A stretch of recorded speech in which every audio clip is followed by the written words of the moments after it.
Praise the Lord. ക്രിസ്തേശു നാമത്തിൽ എല്ലാ പ്രിയപ്പെട്ട ക്രിസ്തീയ വന്ദനം.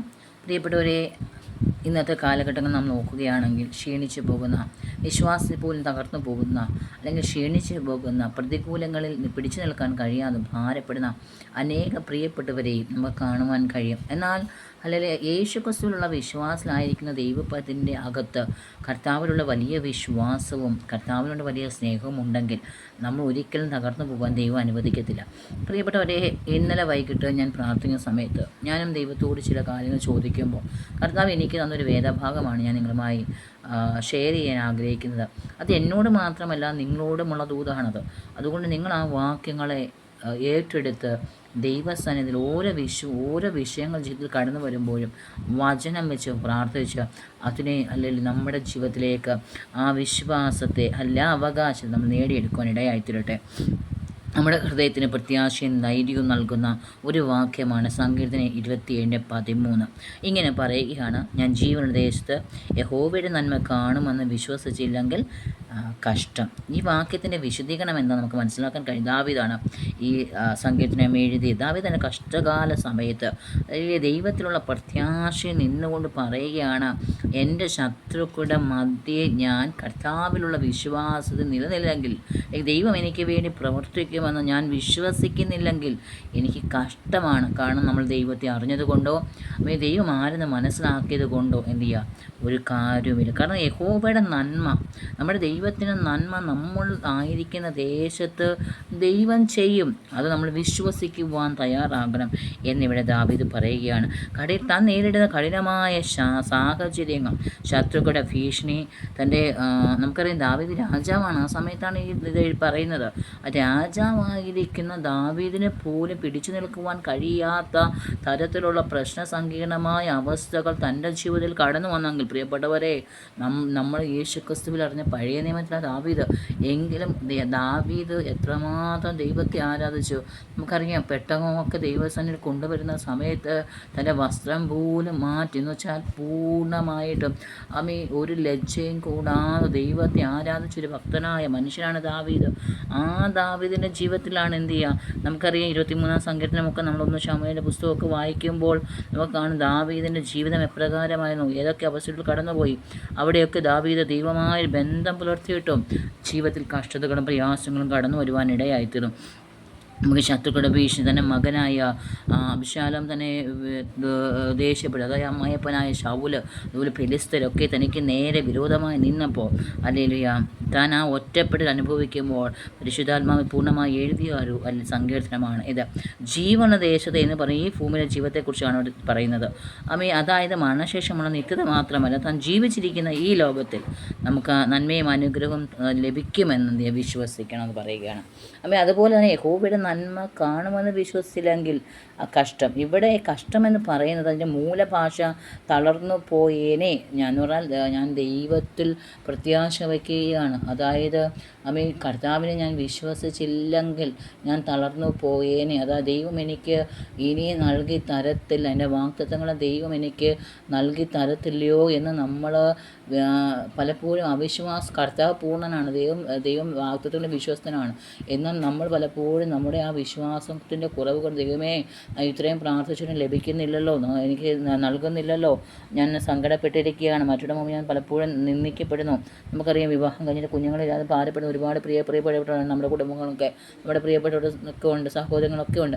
അപ്പോൾ ഇവർ പലപ്പോഴും എന്ത് ചെയ്യുക, ദൈവത്തെ അറിഞ്ഞു ഇറങ്ങി തിരിച്ചു. പക്ഷേ മറ്റുള്ളവരിൽ നിന്നൊക്കെ ഇറങ്ങി തിരിക്കുമ്പോൾ അവർ ഞങ്ങളുടെ കുഞ്ഞുങ്ങൾക്കൊരു ഭാവി ഉണ്ടാകത്തില്ലയോ, അല്ലെങ്കിൽ എൻ്റെ തലമുറ ഉണ്ടാകുകയില്ലയോ, അല്ലെങ്കിൽ എൻ്റെ മക്കൾക്കൊരു തലമുറ ഉണ്ടാകുകയില്ലയോ, അല്ലെങ്കിൽ അങ്ങനെ കുടുംബജീവിതപരമായിട്ട് വിശ്വാസ ജീവിതത്തിൽ പല വിഷയങ്ങളും പ്രാർത്ഥിക്കുമ്പോൾ അതിനൊന്നും മറുപടി ലഭിക്കാതിരിക്കുമ്പോൾ ആകുലപ്പെട്ടു പോകുന്ന ഒരു കൂട്ടം പ്രിയപ്പെട്ടവർ നമ്മുടെ നടുവിലുണ്ട്.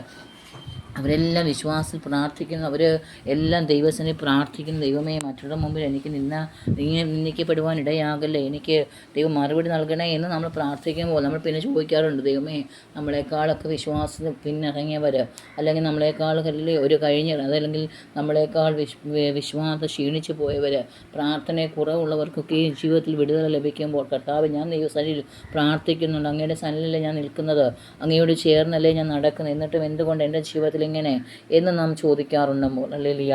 അപ്പോൾ എന്തുകൊണ്ട് നാം കർത്താവിൻ ദൈവത്തോട് നമ്മൾ ചോദിക്കുകയാണ് അല്ലേ? ആ ചോദിക്കുമ്പോൾ ദൈവം പറയുന്നൊരു കാരണം, നിനക്ക് എന്നെ വിശ്വാസമില്ലാത്തത് കൊണ്ടാണ്. നിൻ്റെ ജീവിതത്തിൽ ഞാൻ പ്രവർത്തിക്കുമെന്ന് പറഞ്ഞു, വാക്കുതങ്ങളെ ഞാൻ നൽകി തന്നു, എന്നിട്ടും നിനക്ക് എന്നെ വിശ്വാസമില്ലാത്തതുകൊണ്ടാണ് ഈ ചോദ്യം ചോദിക്കുന്നതെന്ന്. അല്ലെങ്കിൽ ദൈവം എൻ്റെ മേൽ പ്രവർത്തിച്ചില്ലെങ്കിൽ, ആ വാക്കുതങ്ങളെ നൽകിയില്ലെങ്കിൽ ഞാൻ തളർന്നു പോയേനെ എന്ന ഒരു ഹല്ലേലൂയ ഭാഗമാണ് നമുക്കവിടെ മനസ്സിലാക്കാൻ കഴിഞ്ഞത്. ഹല്ലേലൂയ. തൻ്റെ വിശ്വാസമില്ലായിരുന്നെങ്കിൽ താൻ നിരാശപ്പെട്ട് പരാജയപ്പെട്ടു പോകുമായിരുന്നു എന്ന് മനസ്സിലാക്കുവാൻ കഴിയും. ദൈവത്തിൻ്റെ രക്ഷയും ദൈവത്തിൻ്റെ കരുതലും പ്രിയപ്പെട്ടവരെ നമ്മുടെ ജീവിതത്തിൽ വെളിപ്പെടുക തന്നെ ചെയ്യും. ആ ഉറച്ച വിശ്വാസമാണ് ദാവീദിനുണ്ടായിരുന്നത്. അതിൽ പ്രത്യക്ഷത്തെ നേരിടുവാനുള്ള ശക്തിയും ഹല്ലേലൂയ ദൈവമാണ് നൽകുന്നത്. ഈ ഒരു വാക്യത്തിൽ നമുക്ക് കാണാം, അടിയുറച്ച ദാവീദിൻ്റെ വിശ്വാസ പ്രഖ്യാപനമാണ്. എത്ര വലിയ പ്രതിസന്ധികൾ ഹല്ലേലൂയ ജീവിതത്തിൽ കടന്നു വന്നാലും ഞാൻ ഈ ജീവിതത്തിൽ ദൈവസഹായവും അനുഗ്രഹവും നന്മയും കാണുമെന്നുള്ള ആത്മവിശ്വാസമാണ് മുന്നോട്ട് കൊണ്ടുപോയത്. പ്രിയപ്പെട്ടവരെ, ഈ വാക്യം നമുക്ക് ജീവനുള്ള ദേശത്ത് യഹോവയുടെ നന്മ കാണുമെന്ന് വിശ്വസിച്ചില്ലെങ്കിൽ കഷ്ടം. വിശ്വാസത്തിൻ്റെയും പ്രത്യാശയുടെയും ആഴമേറിയൊരു ആത്മീക സന്തോഷമാണ് നൽകുന്നത്. പ്രത്യാശ ഉറവിടം എന്ന് ദൈവത്തിൻ്റെ നന്മയാണ്. യഹോവയുടെ നന്മ നമ്മൾ കാണുമെന്ന് വിശ്വസിച്ചില്ലെങ്കിൽ, അതായത് നമ്മുടെ ജീവിതത്തിൻ്റെ അടിസ്ഥാനം ദൈവത്തിലുള്ള വിശ്വാസമാണ്. നാം അനുഭവിക്കുന്ന വേദനകളോ ചുറ്റുമുള്ള തിന്മകളോ ദൈവത്തിൻ്റെ നന്മകളെക്കുറിച്ചുള്ള നമ്മുടെ കാഴ്ചപ്പാടിനെ മങ്ങി കളയാനിടയുണ്ട്. എന്നാൽ ദൈവം നല്ലവനാണ് ഹല്ലേലൂയ എന്ന അടിസ്ഥാനത്തിലാണ് സത്യത്തിലുള്ള ആത്മീക ജീവിതം നമ്മെ മുന്നോട്ട് നയിക്കുന്നത്. നമ്മുടെ ആത്മീക യാത്രയിലെ എല്ലാ പരീക്ഷണങ്ങളും ദൈവത്തിൻ്റെ സ്നേഹവും കരുണയും നമ്മെ എപ്പോഴും താങ്ങി നിർത്തും എന്ന ഈ ഒരു വാക്യത്തിലൂടെ നമുക്ക് മനസ്സിലാക്കാൻ കഴിയും.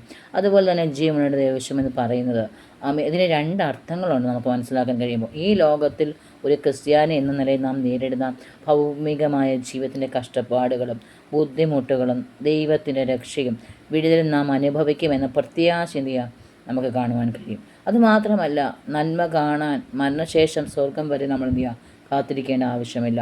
ഇവിടെ തന്നെ ദൈവത്തിൻ്റെ മഹത്വം നമ്മുടെ ജീവിതത്തിൽ വെളിപ്പെടുവാനിടയാകും. പാപത്തിൽ മരിച്ച അവസ്ഥയിൽ നിന്ന് മാറി ക്രിസ്തുവേശുവിലൂടെ ദൈവം നമ്മെ പുതിയ സൃഷ്ടിയാക്കി മാറ്റി. ഹല്ലേലൂയ. ആ ജീവനുള്ള ദൈവശം എന്ന് പറയുന്നത് രണ്ട് കാര്യങ്ങളല്ലേ? ഹല്ലേലൂയ.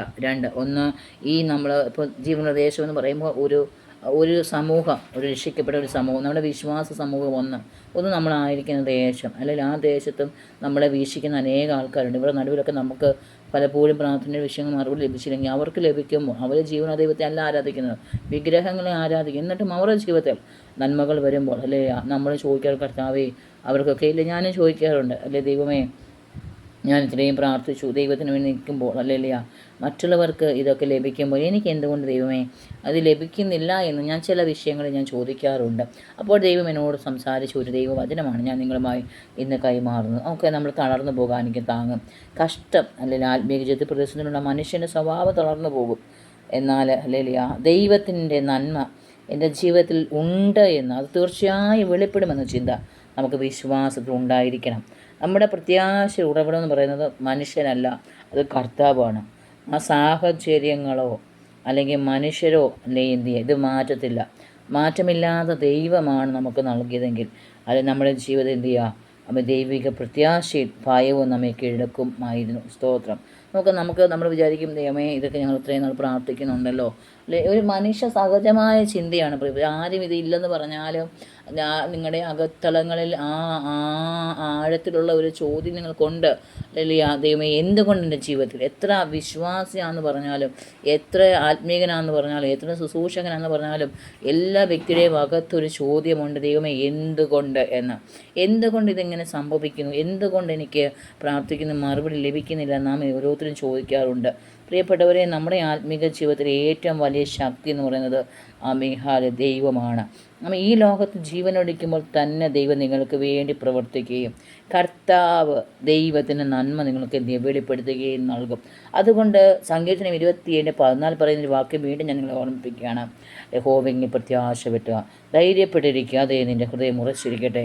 അതേ യഹോവയിൽ പ്രത്യാശ വയ്ക്കുക, നിങ്ങളുടെ ഹൃദയം ഉറച്ചിരിക്കട്ടെ എന്ന് പറഞ്ഞാൽ അല്ലെങ്കിൽ ദൈവത്തിങ്ങളുടെ പ്രത്യാശ നഷ്ടപ്പെട്ടു പോകരുത്. ദൈവം പ്രിയപ്പെട്ട നിങ്ങളുടെ ജീവിതത്തിൽ വാഗ്ദത്തങ്ങൾ നൽകിയിട്ടുണ്ടെങ്കിൽ അത് നിശ്ചയമായും പ്രവർത്തിപ്പാൻ ദൈവശക്തനാണ്. ദൈവശക്തനാണ്, നമ്മുടെ കർത്താവ് ശക്തനാണ്. അമ്മ ഈ അഖിലാണ്ടത്തിനുടയവനായ ഏത് മനുഷ്യനെയും അമ്മ രൂപാന്തരപ്പെടുത്തുവാൻ കഴിയുന്ന ഹല്ലേലൂയ മണ്ണുകൊണ്ട് മനുഷ്യനെ നിർമ്മിച്ചത് ദൈവമാണ് നമ്മുടെ കർത്താവ്. നമ്മുടെ കർത്താവിന് അസാധ്യമായിട്ട് ഒന്നുമില്ല പ്രിയപ്പെട്ടവരെ. അതുകൊണ്ട് വിശ്വാസത്തിൽ ഉറച്ച് ഈ വചന സന്ദേശം, ഈ സന്ദേശങ്ങളുടെ ജീവിതത്തിൽ വലിയ വിടുതലായി, ആത്മീകമായി, ഉത്തേജനമായി അമ്മ ഈ കർത്താവിനോട് ഒന്നുകൂടെ അടുക്കുവാൻ തോക്കണം, ദൈവത്തോട് സംസാരിപ്പാൻ തക്കവണ്ണം നിങ്ങൾ അകത്തളങ്ങളിൽ അല്ലെങ്കിൽ ഒരു ദൃഢ നിശ്ചയം എടുത്തുകൊണ്ട് മുന്നേറുവാൻ സർവ്വത്തിൽ ദൈവം സഹായിക്കട്ടെ.